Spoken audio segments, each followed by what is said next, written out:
Əvvəlcə konfrans iştirakçıları ümummilli lider Heydər Əliyevin Naxçıvan şəhərinin mərkəzində ucaldılan abidəsini ziyarət edib önünə gül dəstələri düzüblər.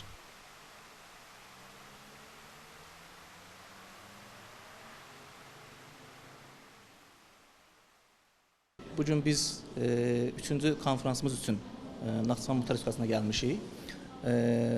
Bugünkü konferansımız Azərbaycan Respublikası Qeyri-Hökumət Təşkilatlarına Dövlət Dəstəyi Agentliyi tərəfindən dəstəklənən bir konferansdır. Və bunu da xüsusilə vurğulamaq istəyirəm ki, agentlik xüsusilə layihələrə dəstək verərkən Naxçıvan Muxtar Respublikasının və Qarabağ bölgəsinin ön planda tutulmasını bizə tövsiyə edibdir. Bilirsiniz, pediatriya sahəsi hər gün inkişaf edən, hər gün yeni müalicə üsullarının tətbiq olduğu bir sahədir. Çox strategik bir sahədir və bugün bizim dövlətimiz bu sahənin inkişafı üçün kifayət qədər öz töhfələrini verir. Biz bugün Naxçıvan pediatrları ilə bərabər yeni müalicə üsulları, yeni protokollar, yeni məlumatların müzakirəsini aparacağıq. Bu sahədə fikir mübadiləsi aparacağıq və inanıram ki, bu konferans Naxçıvan pediatriyasının inkişafına öz töhfəsini verəcəkdir.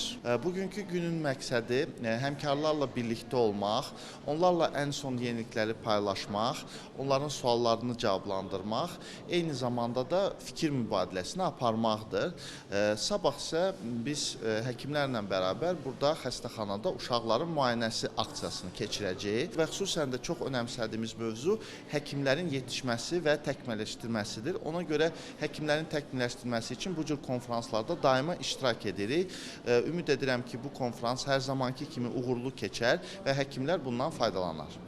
Tədbirdə Naxçıvan Muxtar Respublikası Səhiyyə Nazirinin müavini, nazir vəzifələrini icra edən Rəşadət Nabatov, Azərbaycan Pediatriya Cəmiyyətinin sədri Əli Quliyev və Respublika Pediatriya Mərkəzinin direktoru Erkin Rəhimov bildiriblər ki, ölkəmizdə səhiyyə sahəsinin inkişafı, tibbi xidmətlərin keyfiyyətinin yüksəldilməsi və tibb işçilərinin peşəkar hazırlığının gücləndirilməsi dövlət siyasətinin əsas prioritet istiqamətlərindəndir. Qeyd olunub ki, bu kimi elmi konferanslar müasir tibbi biliklərin paylaşılması, qabaqcıl təcrübənin öyrənilməsi və səhiyyə işçiləri arasında əməkdaşlığın genişləndirilməsi baxımından mühüm əhəmiyyət daşıyır. Vaxtaşırı olaraq Naxçıvan Muxtar Respublikası Səhiyyə Nazirliyi və Azərbaycan Səhiyyə Nazirliyinin birgə təşkilatçılığı ilə Naxçıvan Muxtar Respublikasında müxtəlif tədbirlər həyata keçirilir.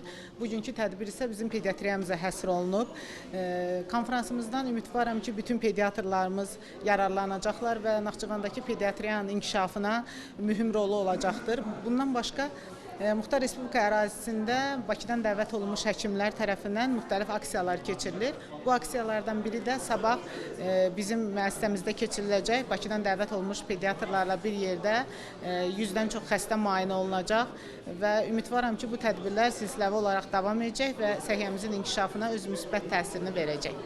Sonra konferansda proqrama uyğun olaraq müxtəlif mövzular üzrə elmi məruzələr dinlənilib. Məruzələrdə limfadenopatiyalara yanaşma, qaraciyərə təsir edən metabolik xəstəliklər, sepsis zamanı yeni protokollar, xəstəlik zamanı uşaqlara tibbi yardım, uşaqlarda piylənmə və digər bu kimi pediatriyanın aktual məsələləri geniş müzakirə olunub. Məruzələr iştirakçılar tərəfindən maraqla qarşılanıb, mövzular ətrafında geniş fikir mübadiləsi aparılıb, praktik təcrübələr bölüşülüb və iştirakçıları maraqlandıran suallar cavablandırılıb. Konferans Azərbaycan və Naxçıvan Muxtar Respublikası Səhiyyə Nazirlikləri, Azərbaycan Respublikasının qeyri-hökumət təşkilatlarına Dövlət Dəstəyi Agentliyi və Azərbaycan Pediatriya Cəmiyyətinin təşkilatçılığı ilə keçirilib. Həsən Məmmədov, xanım Rüstəmzadə, Arzu Sadiqov, NTV Xəbər.